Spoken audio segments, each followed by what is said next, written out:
ये question JEE advance 2017 paper 1 में आया हुआ है। इस क्वेश्चन के अंदर कंसेप्ट डॉपलर्स इफेक्ट का है। आप सब लोगों को ये फॉर्मूला अच्छी तरीके से पता है, relative velocity between observer and sound upon relative velocity between source and sound into actual frequency along the line join होना चाहिए। कंडीशन है, बीट फ्रीक्वेंसी पता है आप लोगों को।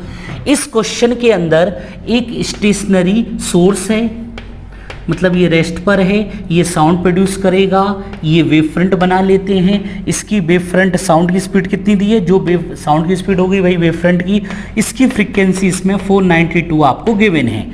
इस क्वेश्चन में बोला जा रहा है एक लार्ज कार है, कार बना लेते, मान लो ये कार है, ये मत कहना ये ट्रक है कि कार है, ये कार है। टूवर्ड्स सोर्स अप्रोच कर रही है, कितनी स्पीड से, 2 मीटर पर सेकेंड। आपको यहां पर यह समझना है, क्वेश्चन को ध्यान से पढ़ो और क्वेश्चन को समझो। पहले ये कार इसकी फ्रीक्वेंसी साउंड को रिसीव करेगा, मतलब इसके पास फ्रीक्वेंसी आई एपरेंट। फिर जो इसके पास साउंड आएगी, जिस फ्रीक्वेंसी की आएगी उसी फ्रीक्वेंसी से ये रिफ्लेक्ट करेगा। क्वेश्चन के अंदर बोला जा रहा है आपसे कि इसको beat frequency heard by the source. तो इसको बीट फ्रीक्वेंसी के लिए 2 फ्रीक्वेंसी होना जरूरी है, एक तो इसको खुद की सुनाई दे रही और दूसरी जो रिफ्लेक्ट होके आएगी वो सुनाई देगी। तो हमें वो रिफ्लेक्ट होके जो आ रही है हमें उसकी फ्रीक्वेंसी पता चल जाए तो अपनी बीट फ्रीक्वेंसी पता चल जाएगी। तो सबसे पहले तो ये इसको रिसीव करेगा पहली सिचुएशन में, तो इसको रिसीव करेगा। तो मुझे बताओ न्यू1 मान लो फर्स्ट टाइम, तो फ्रीक्वेंसी क्या होती थी, formula relative velocity between sound and observer. तो कितना हो गया 330 + 2 upon relative velocity between source. जब यहां से साउंड जा रही तो ये सोर्स है और ये ऑब्जर्वर है, तो इनके बीच की वेलोसिटी 330, एक्चुअल फ्रीक्वेंसी 492। अब इस फ्रीक्वेंसी ये पहुंच गई। अब ये कार क्या करेगी, अब कार हो जाएगा सेकंड टाइम, ये हो जाएगा सोर्स इन सेकंड केस, और सोर्स जो था एस वो हो जाएगा अब ऑब्जर्वर। फीलिंग आ रही, और यहां से ये साउंड आ रही है और इसकी फ्रीक्वेंसी क्या हो जाएगी न्यू1। तो आप मुझे बताओ इसको क्या रिसीव होगी, न्यू2 मान लूं तो रिलेटिव। अब ऑब्जर्वर कौन है, ये कौन है बेटा, ऑब्जर्वर, और ये कौन है साउंड।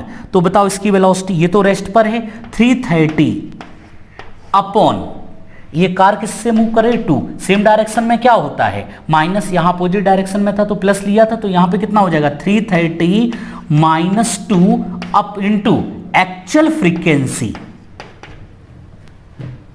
तो अब मुझे बताओ एक फ्रीक्वेंसी इसको ये वाली, नहीं ये गलत हो गया, एक्चुअल फ्रीक्वेंसी क्या आ रही है ये वाली, तो ये कितनी हो गई 332 अपॉन 330 × 492 ये वाली।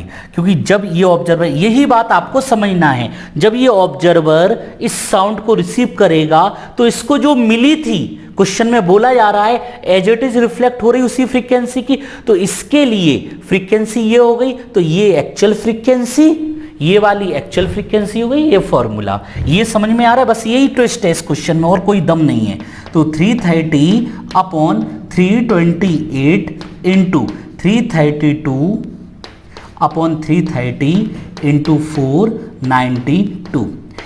यदि मैं इसकी बात करूं, इस कैलकुलेशन को करो तो ये समथिंग आएगा नियर 1.012, ये मैंने पहले से कैलकुलेट कर लिया था 492, और इसको यदि मल्टीप्लाई करो तो ये अप्रोक्सीमेट आएगा 497.99 तो अब बताओ बीट फ्रीक्वेंसी क्या हो जाएगी, बीट फ्रीक्वेंसी क्या हो जाएगी, इसको एक तो फ्रीक्वेंसी ये है और एक ये रिसीव हुई, तो 498 - 492, तो ये वाला हो गया 6 हर्ट्ज, ये आंसर आएगा।